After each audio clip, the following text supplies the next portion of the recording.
Hi. Thank you all for coming. This is my talk on variable rate shading, a deep dive into the algorithms and some of the possibilities that this technique opens up. Thank you all for coming. My name is Martin Fuller. I'm an engineer with Microsoft Advanced Technology Group. So what am I going to be covering? Just in case you missed the last talk, I'm going to do a really brief recap that really doesn't do justice to the last talk, but to give you a basic grounding. I'm going to be covering techniques for deriving the screen space shading rate and lessons learnt. I'm going to be going through some implementation tips. I'm going to be talking about a new deferred lighting technique called sparse lighting. And I'm going to conclude with kind of some of the research topics that we've thought about but haven't really had time to dive into, and maybe some of you would like to. So, kicking off, a recap. We have this idea now of a shading rate that the pixel shader obeys. So traditionally, we always had one pixel invocation per pixel. So we're calling this 1x1 rate.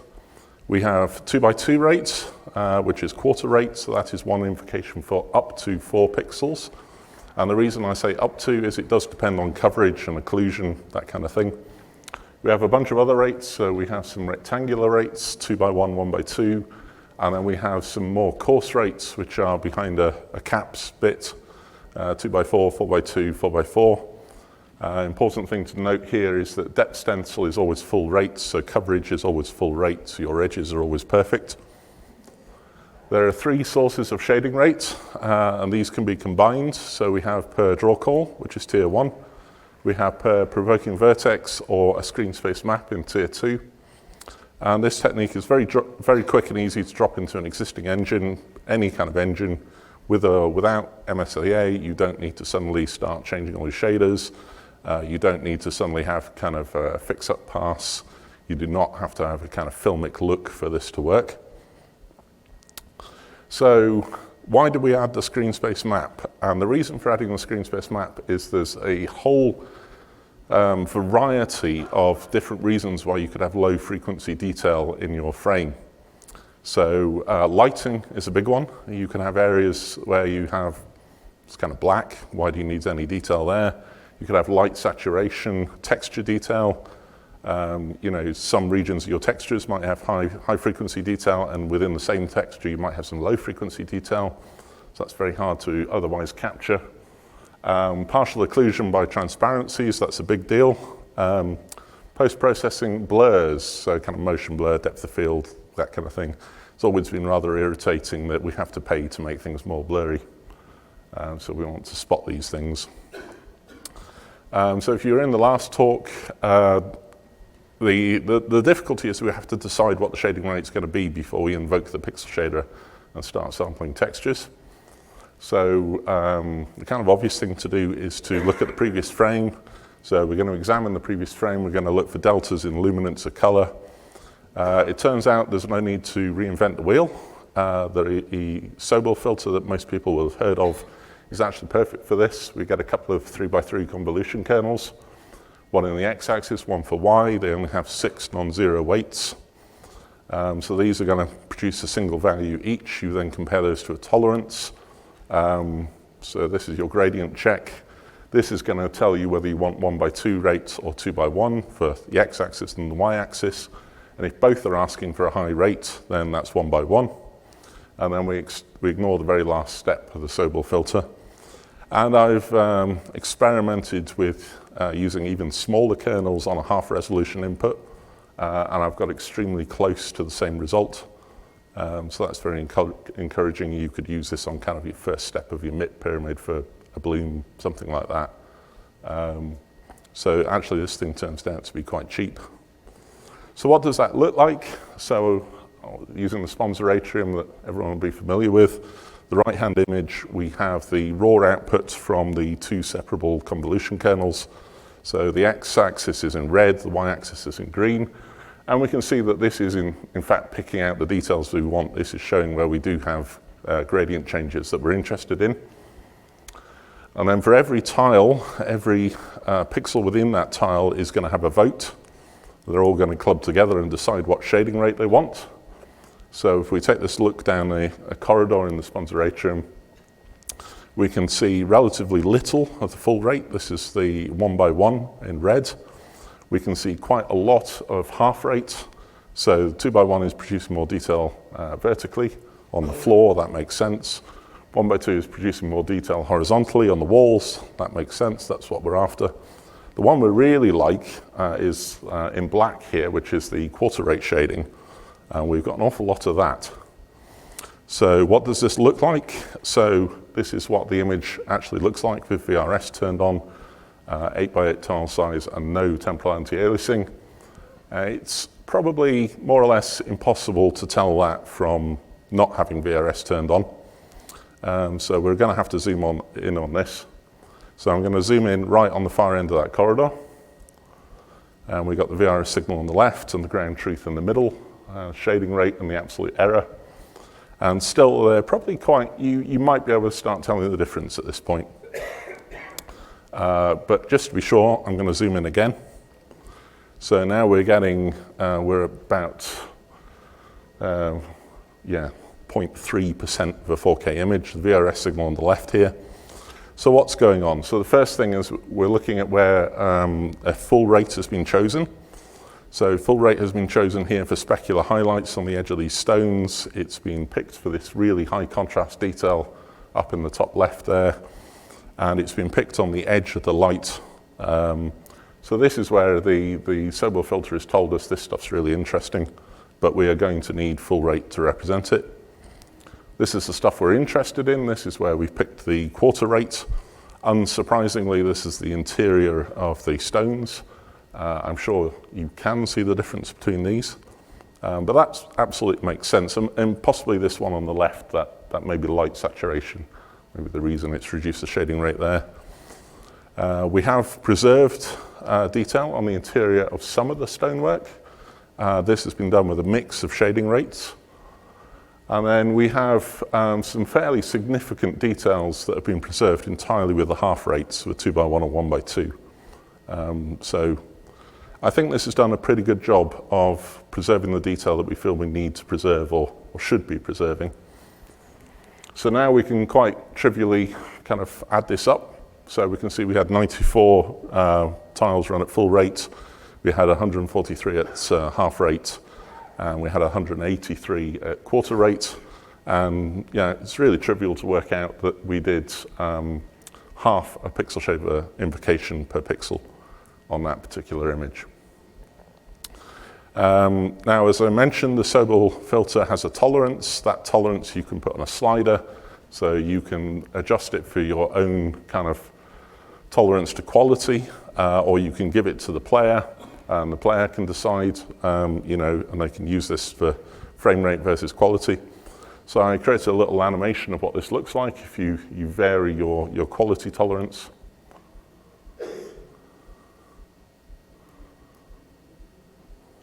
So I think that will make sense to everybody. As I mentioned, post-process blurs. We're looking now at the top of the sponsor atrium at the roof, which people probably know it's a mixture of geometric detail and texture detail. Got a lot of high frequency stuff going on there. We've picked a lot of full rate in red. Turn on depth of field, and kind of unsurprisingly, a load of that has dropped off. So in the distance, we're now shading at quarter rate quite a lot of the time. But interestingly, it's still picked out a little highlight here, which it thinks would benefit from a high rate, which I wasn't expecting. I thought that was interesting. So the screen space map just works. It handles a load of cases that are very difficult to otherwise handle. So this is lighting, it's texture detail, it's post-processing blurs. It's really easy to drop this in. You maybe saw Firaxis in the last talk, talking about how easy this was. You have this kind of performance versus quality slider. It's very hard to use the rectangular rates except using the screen space map. Those fall out of the screen space map automatically. But if you had to do that per draw call, that's kind of tough.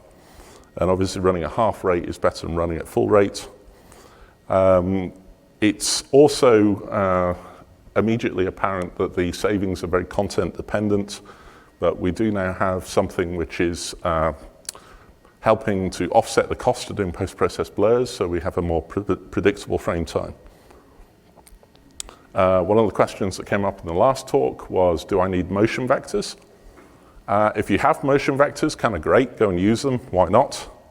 One of the things we wanted to discover was, how bad is this thing if you don't have motion vectors? And we found it's surprisingly good. You always have absolutely correct coverage every single frame. So the edges are always correct, same frame, and the shading rate recovers in just one frame. So here's the outside of the sponsor atrium. We're looking at just a brick wall, stone wall with a light. And I'm going to go into my debug mode, and I'm panning left and right here, but with absolutely no camera momentum. So the camera is just stopping dead. So what did you just see? So when the camera is moving and we had motion blur applied, we saw that that's frame N. The 1:2 rate, the kind of more detail horizontally in yellow, disappeared. 1:1 rate, full rate was largely demoted for the same reason that we're blurring in the horizontal axis, but not in the vertical. So this is why it's mainly gone to the cyan color for 2:1. And we can see in just one frame, we got our shading rate back. It's quite impressive. It was better than I expected, in fact. Another thing when we were first talking about this technique, well, another concern was that we would have a race to the bottom, that if you pick 2:2 rate, the frame would never recover. It would never go back to 1:1. And it turns out that's not the case either. So, and the reason for that is that the Sobel filter is looking for steps in the signal. And if it finds one, it recommends a high shading rate. And that might be because you actually introduce the step in the signal by selecting a low rate. So that is why it recovers, and it recovers very quickly. The key point is that your kernel must be larger than your coarser shading rate, or this is not going to work. Well, I did have seen some temporal instability in the shading rate choice. And again, you might have seen this in the last talk, where a tile is sitting there flicking each frame between wanting a high shading rate and a low shading rate, and it's really on the boundary of the decision. And in reality, when you're actually looking at the final image, I can't see that flickering at all. And the reason is I've set quite a high quality tolerance in all these shots that I'm showing in this talk. It might be fixable, but it didn't irritate me. I couldn't even see it, so I didn't try, but this may well be fixable. Something I did spend some time on was optimizing the compute shader that does the shading rate determination. So aside from doing it half res, which is a huge win, there's a bunch of other things that I strongly recommend. So the first thing would be to load all your colors, or at least convert it to luminance and then store that in group shared memory before calculating gradients, because you're going to be referencing these multiple times. As I've said, all your pixels are going to have a vote about what the shading rate should be for the tile. So using crossline intrinsics really is going to cut down the number of atomic operations you've got there. Possibly don't calculate the shading rate for the whole target, so you're getting into the kind of foveated rendering situation. In my particular case, I think every shot in this entire presentation, the outer 16 pixels are all 2:2 rate. I didn't bother calculating it. Nobody's ever spotted that. I've confessed now. And the last one is that you might have some compute shader way back at the end of your frame that's maybe doing something that's reading the output color anyway, so maybe it's tone mapping or something like that. Maybe that shader could be calculating your shading rate for the next frame. Because, yeah, the kernels themselves, the Sobel kernels are cheap, and obviously this is bandwidth, so that can be quite a good optimization. Another kind of tip, depth. So if we look again at the raw output from the Sobel convolution kernels, we can see that we have a depth discontinuity around this pillar, and we have, in fact, a kind of stone-colored pillar and a white, whatever it is, curtain behind. And this is recommending a high shading rate, even though these are different draw calls, so that's kind of redundant. So what I decided to do here was when we get a recommendation for, there's a huge gradient, a recommendation for a high rate, then I'll go and check depth. There's obviously no point in checking depth if you've had a recommendation for a really coarse rate. What a waste of time. So again, this is kind of on a slider. So on the left-hand image here, I used quite a high tolerance. So I said I've really got to have a strong recommendation for a high rate until I'm going to go and test depth. So if I tested depth, then I've shaded the tile transparent blue. And if as a result of testing depth, I actually reduce the shading rate, I've colored it cyan. And then on the right here, I've relaxed that tolerance. You'll notice that there are more tiles which are cyan, where I reduced the shading rate as a consequence of testing depth. However, I did a huge amount of more depth testing to do that. So was it worth it? It's going to depend on your implementation. But you have a slider to play with. Another tip, so if we zoom in here, we have the ground truth on the left, and we have a VRS signal running at quarter rate. And we can see that, yeah, as you expect, when you're running at quarter rate and you're sampling from smaller levels of your MIP chain, and things get blurrier. Can we do anything about this without increasing the shading rate? And the answer is we can. So maybe what we can do here is that we want to increase the number of anisotropic taps based on the shading rate. So if you're on shader model 6.4 and you're on tier 2, you can have SV shader rate passed into your pixel shader. If you're on tier 1 or you don't want to upgrade your shading model, you could pass this as a constant. And then you can branch, so you can say we're on a coarse rate, I'm going to pick a different sampler with a higher number of anisotropic taps. So what does this do? So if we look at the images here, the third one from the left is still 2x2 rate, it's still only at quarter. But we've significantly increased the image quality from the additional taps. So this is only going to work on oblique surfaces. Still not as good as the ground truth, which I've replicated on the right for convenience, but it's an awful lot closer. Discard. So as you might expect with VRS, if you discard, you're going to discard all the pixels that it was going to copy the result to. So this could be quite blocky. This possibly is not what you want for foliage and outlines. There's a fairly common optimization now for reasons of depth efficiency and depth block efficiency, that you would render something like an alpha cutout to a depth prepass only. You run that at full rate, you use a pixel shader, and the only thing the pixel shader is doing is that alpha test. And then in the main pass, you don't do the alpha test. You set depth test to equals. And here you can set to a coarse rate and it just works.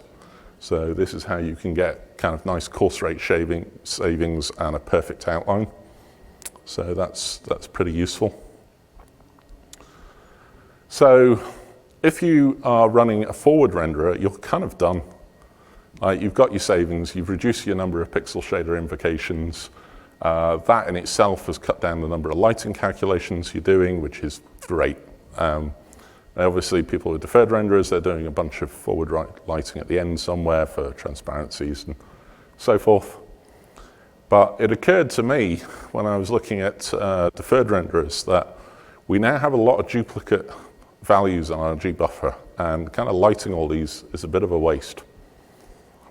So I came up with this idea of sparse lighting, and I came up with the idea of examining the G-buffers and searching for these duplicates. And then I only want to light, say, every 2x2 pixels, 2x2 pixel quads. If it's full rate, I'm going to light every pixel. If it's half rate, I really only want to light half the pixels. And if it's quarter rate, I only want to light one of them. That's obviously going to give me some holes. I want to go and hole fill. And then I'm going to rotate which pixel I light. And because I've committed some kind of rendering sin, I'm going to turn on TAA, and that's just going to fix it for me. And it turns out it does. It's very good at fixing sins. So here I chose a tile size of 16 by 16, which I think is pretty convenient. I'm going to stress this is not the same tile size as VRS uses. This is a completely independent decision. But it's a 16 by 16 seems like a nice sweet spot. So I have a compute shader, and each thread is going to examine 2 by 2 pixels. It's checking them for duplicate values, and then it's going to write out between 1 and 4 32-bit values. So within each of these 32 bits, we have a coordinate. So I've used 4 bits for X and 4 bits for Y. This is tile relative. Then I've used 3 bits for hole filling. So if one of these bits is on, it's going to tell me that when I finish lighting, I'm going to copy the value either horizontally, diagonally, or vertically. And then I've got a bunch of bits spare, so I've stuffed depth in there. And this means that my deferred lighting shader doesn't need to read a separate depth. I could store average depth if I wanted. The other thing I have to store is I have to store the number of pixels I'm going to light. And it turns out this is going to be between 64 and 256, which is great for an R8 if I subtract 1 off it. So the other thing I have to do is I have to modify the deferred lighting shader, and the modifications here are extremely simple. So I'm going to dispatch a wave per tile, not a thread per pixel. This particular wave is going to loop n times and consume the tile count. And if that n is less than the max, that is where we're getting savings from. Then every thread is going to read this 32 bits. It's going to extract its coordinate, it's going to extract depth, and then we just go in and light as normal. So I didn't need to make any changes to the lighting code at all. And then when we come back out of the lighting code, we have this new epilogue. As I say, this is hole filling, so we have these 3 bits. And because per frame we're rotating which sample we're going to light, we have to do an XOR 1 on the coordinate. That gives us the opposite coordinate to go hole fill. So that's trivial. So there's some nice properties about this system. So the light lists are still wave invariant. Every thread is still within that tile. That's a big optimization for a lot of engines on particular hardware. Hole filling is absolutely perfect. There is no guesswork. There's no temporal anything. It's just perfect. Bandwidth is basically the same as if we weren't using this, excepting that we have this read of the tile count buffer, which is an R8, and it's absolutely tiny, so not too worried about that. And we have a single per thread register that has these 3 bits that we have to remember until the end of the shader. So occupancy. So what does this look like? So this image on the left is the result post hole filling. And this image on the right is possibly the more interesting one on this slide, which is the number of lighting calculations I actually did. So for a 4K image, it's tiny, as I say. And this is checking for exact duplicates with a very small delta in Z that's permitted for this to be considered a duplicate. So let's zoom in on the lion's eyeball for want of some other place. And in this particular screenshot, what I've done is I haven't done the hole filling. So anything that's a hole that was copied at the end of the lighting loop is black. So we can see quarter rate here where we're only lighting 1 pixel in 4. There's quite a lot of that. We can see the 2 half rates as a checkerboard pattern. You can't actually tell the difference between the 2 here. But we can see a fair amount of checkerboard. And then we can see some full rates where we're lighting every pixel. Bar what happens to, as it happens, there's a couple of black pixels where there was a duplicate even in full rate, but unless you're reducing the amount of lighting by 1 wave width, you're not going to save anything there. But the other thing you can see here is a little bit unexpected. You could see the wireframe, or you can see a partial wireframe. So what's that? And this is a thing particular to VRS that is quite useful to understand, which is this concept of overshading. And the shading rate you ask for is not necessarily the effective shading rate you actually get. So if we have our 2 by 2 pixels and we have a single triangle that covers all 4 of them, we're going to invoke the pixel shader once for 2 by 2 rate, and we're going to copy the results to all 4 pixels. However, what is going to happen in this case, where we have a triangle per pixel, even though we've asked for 2x2 rate, we are going to invoke the pixel shader 4 times. And if we were writing SV shading rate into a G buffer or whatever, it's still going to tell us this is 2x2 rate. But effectively it's not. And this is necessary. We have to do this to preserve quality. So this is exactly, again from the previous talk, this is why poor mesh LODs are going to hamper the win you get from VRS. So I decided to look at this a bit more. I don't really like that partial wireframe. Is it necessary? And it depends what your surface is. Sometimes we have an edge that is approximating a continuous surface. So if we take the example of a cube, colored in red are edges where we really don't need to do additional lighting. These are purely there because we have to triangulate the surface. It could be a curved surface. It could be a curved surface. We triangulated something that's curved that we'd rather pretend wasn't triangulated. So again, we would have, like on the lion's nose, some of these would be colored in red. However, the green edges absolutely must be overshaded. So here we have a deliberate geometric crease, or we have a silhouette that we need to preserve, and we need equality here. So we absolutely cannot, this behavior, this overshading thing that VRS does is highly desirable. Except I wanted to get rid of it on the red edges. So the solution here is an inexact G-buffer comparison. So what kind of tolerance on normals and depth am I willing to put up with that says this is a continuous surface? So I put in a really small tolerance here on normals, so 2.5%. And we can see here the results, so we can see the count buffer. And we can see that with this sparse, what I'm calling the sparse result on the right, there's considerably less lighting operations done. However, the end result, I can't challenge anyone to tell me those two are different, particularly on this screen. Again, the debug mode. So here I haven't done the hole filling, and we can see the reduction in the number of lighting calculations, though the luminosity of a pixel is the result of the lighting calculation as well as kind of how many lighting calculations I did. So here's the difference, taking the absolute difference. So on the left here, we have exact match. So we have reduced the number of lighting calculations quite significantly. There is almost no difference there at all. There is a very, very, very slight difference in specular due to a very slightly different position. But again, TAA is going to converge on that. This is all without TAA, by the way. I tried a really small sparse tolerance in the middle there, and then that 2.5% I showed you before on the right. And at that point, we are starting to see a difference. So, but as I say, TAA just converges and we fix it. So getting good performance on this thing. So this top point is particularly important. So we're doing basically compares on the G buffer, which is massively bandwidth limited.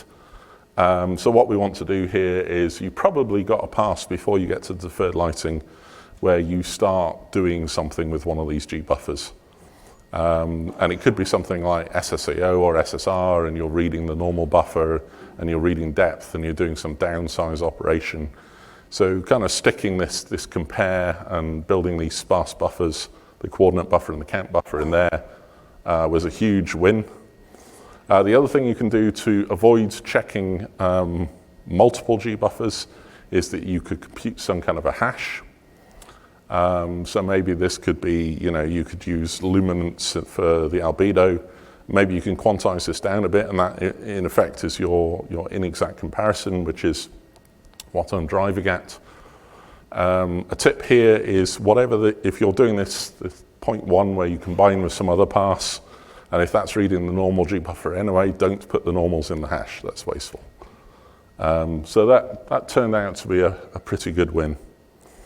Another thing, and this is specific to the exact comparison, is if you just suddenly render the whole scene at full rate for some reason, and you're doing an exact comparison, then you're going to be doing a huge amount of gbuffer work to discover that everything's different.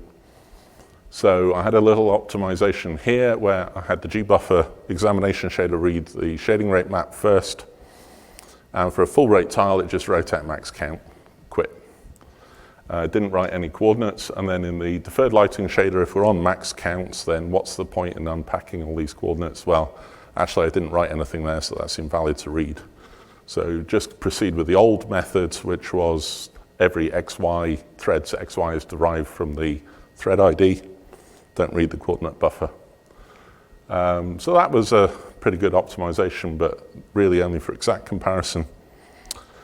And then this thing got me thinking, right, now we have this shader that's doing the comparisons, reading the shading map. And I thought, well, for inexact compares, perhaps we could weight the tolerance of the compares by the shading rate. Because this shading rate map that we've produced for VRS, this is telling us what's interesting in our scene. So that's really useful information. So I came up with this idea of variable tolerance. So I have the different shading rates that's provided to me in the shading rate map. And I decided to have some kind of scale on the compares that was based on the shading rate that was asked for. So that blanket tolerance that I showed you previously, that's the right-hand column, and this new variable tolerance is in the middle. So we can see that in some areas we've significantly increased the number of lighting calculations. We can also see that in other areas we haven't, and that's kind of what I'm after. And then if we look at the absolute error, we can see that we significantly reduced it with variable tolerance. So applying the areas of interest from the shading rate map that we're generating for VRS anyway, so it's there for free, to sparse lighting considerably increases the quality. And we can see that the number of lighting calculations did not really go up that much. Yeah, I'm just highlighting the areas where the error has reduced. So sparse lighting, what kind of performance can you expect? And the answer is, I don't know. So it depends on you. It very much depends on your scene content, and that includes the number of lights. It very much depends on the cost of your lighting model. It very much depends on the quality target and the quality level that you're prepared to accept, or turn it over to the player and whatever they want. And that's both in the rate that we ask variable rate shading to run with, and also in this comparison of gbuffer elements. So we've got a couple of different quality sliders there. So MiniEngine is not the best thing to be using for this. It's only got 2 gbuffers. You guys all have a lot more than that. However, I have, as I say, tried to set a high quality bar for this presentation. I modified the SSEO to use normals as well, because most engines do that. So I had the downsize shader do the gbuffer analysis, so it's reading the normal gbuffer and depth. So if we take the timings, and I'm adding the timing, the SSEO downsize shader and the deferred lighting together. And the Lion's Head, the saving I got was quite, surprising, actually. It was much larger than I expected in the number of lighting calculations. And all of this, 30% to 41% exact match to the kind of blanket 2.5%. And then the variable tolerance did quite well, as it was in the middle, which is kind of what you expect. None of this includes savings from the actual VRS and rasterization. This is purely in the lighting and the SSEO downsize shader times. So then I captured a bunch of other scenes, and I got some fairly wide-ranging results, anything from kind of 33% faster to 1.5% slower. Okay, well, you could just discard exact match and say that thing could potentially be a net loss, and we're going to use variable tolerance because it's ACE. But I wanted to know why I was getting such a discrepancy in the amount of time saved. And the answer is actually fairly simple. It's not going to surprise anyone. It's to do with the complexity of the scene. So if we look at this top image here, we've got all these kind of pillars. We've got quite a lot of lights. Some of those are local lights, some of those are shadow casting. We've got quite long Z ranges in the tiles for the light tile culling in some cases. I don't have any partitions down those. I just have kind of near and far Z that I color the lights against. In the middle scene where the savings weren't quite as good, I had really tight Z ranges on the roof and virtually no local lights, so that stuff was fast. But actually when you start looking down there, things get complex, lots of lights. And then in this bottom scene, there are very few local lights and they're not shadow casting. So we have, and this is the shortest wall clock of them all. So what we're seeing here that is sparse lighting is giving a much bigger saving when you have a high complexity. So that's kind of interesting to me. So maybe if it's like 1.5% slower when I've got the world's simplest scene on the screen, I could live with that. But I'm really interested in trying to accelerate the worst case scenes. Personally, I'd use the kind of variable tolerance, I think, rather than the exact match. But it's up to you and it's up to your quality bar.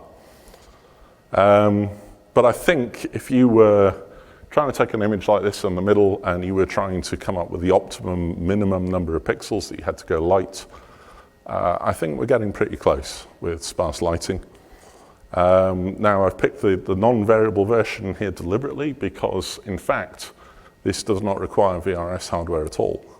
You can do this with no shading rate map, no VRS signal. You just start doing your GBUF comparisons and you can seriously reduce the number of samples that you light with the third renderer. Of course, when you get VRS, you can turn that on your transparencies and everything else and get some huge savings. So rounding off the talk, I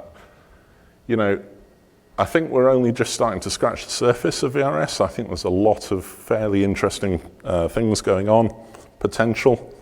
So the first one is kind of temporal anti-aliasing. I just turned it on, it works. There is some kind of thought that if you have a coarse rate going on, that you should elongate the radius. And the problem really is you don't know what the shading rate was, even if you wrote SV shading rate to the buffer. The effective shading rate might be different to what you asked for. So trying to work out this is tough. Hence, it's a research topic. Yes, with every kind of technique that we have for trying to save and things like checkerboard and trying to reduce the amount of shading we do, we have some kind of artifact. In the case of VRS, it's what we're calling VRS squares, where we have a kind of blocky signal. If you were in the previous talk, there was the Firaxis guys had a great kind of custom resolve that ended up smoothing anything that was rendered at a low rate. You could do that as some kind of post-processing pass that understood the step changes in duplication in the signal and try to, again, smooth it out. Just a selective blur that understands exactly the signal it's looking at. Another thing I think is really very interesting is if you have this, you could put down some additional information that is going to inform the shading rate for the next frame. So this could be a draw call ID. So we're going to, when we're building the screen space map, we're going to ignore any pixels from a dissimilar draw call. So that prevents it from boosting the shading rate when it didn't need to. And that could be as little as 1 bit. So something like decals, if you're firing bullet holes into a wall, those decals are getting rendered at whatever their shading rate is. But we don't want the wall to start increasing shading rate because there's a bullet hole in it. We want that wall to stay at a low rate. So even as much as a single bit could help us here. It would help, if we had a more fully formed draw call ID That would help fix the depth discontinuity issue in some cases. It would certainly help when you're, if you thought about my previous example where you had a cloth behind a pillar, they're different draw calls. So if I knew that, I wouldn't have to go and check depth. Shading rate downgrade. So if you have like a UI that's blurring the background, or you have some particle effects that are kind of diffuse and covering up, sorry, not diffuse, if you have some high frequency like lightning or something like that, and if you're running your shading rate determination shader on that and it's trying to boost the shading rate, well, in fact, the background is partly occluded. There's very little information, so you want to run that at a low rate. So this idea of having a populating a downgrade map that is then fed into the shading rate determination. The other thing is I've only shown you sparse deferred lighting. I think it's perfectly possible to do other sparse passes. So whether that would be something in the SSEO, maybe SSR, I think probably SSR is quite attractive. How far you want to go along your frame, making these passes sparse. Possibly even transparency. So when you're going in and you're doing your gbuffer examination and you're saying, this thing is going to be a hole, I'm going to copy the value in later, then you populate the stencil so that when you come and render your transparencies, you don't process any of those pixels. So in conclusion, variable rate shading seems pretty awesome to me, particularly if you're a forward renderer, because you're cutting down the number of lighting calculations. You're getting a more consistent frame time with paying for post-effect blurs. The screen space method is automatic. It finds all these various sources of low frequency detail. It just drops into your engine. You've got one API call, you've set it. You've got a quality performance slider that you can give to your artists if you're brave, or the player. And then if you want to take this a bit further and you want to, with a deferred renderer, start cutting down the number of samples that you're going to light, then we have kind of sparse lighting. We can make sparse lighting give us even bigger wins with the inexact compares. This is scaling, in my experiments, this is scaling exceedingly well with scene complexity and cost. We have a perfect hole filling, there's no guesswork, coverage is always full rate. And again, we have another quality performance slider. So I think this is a pretty exciting technology, but I also think there's things to discover that, there's things left to be discovered here.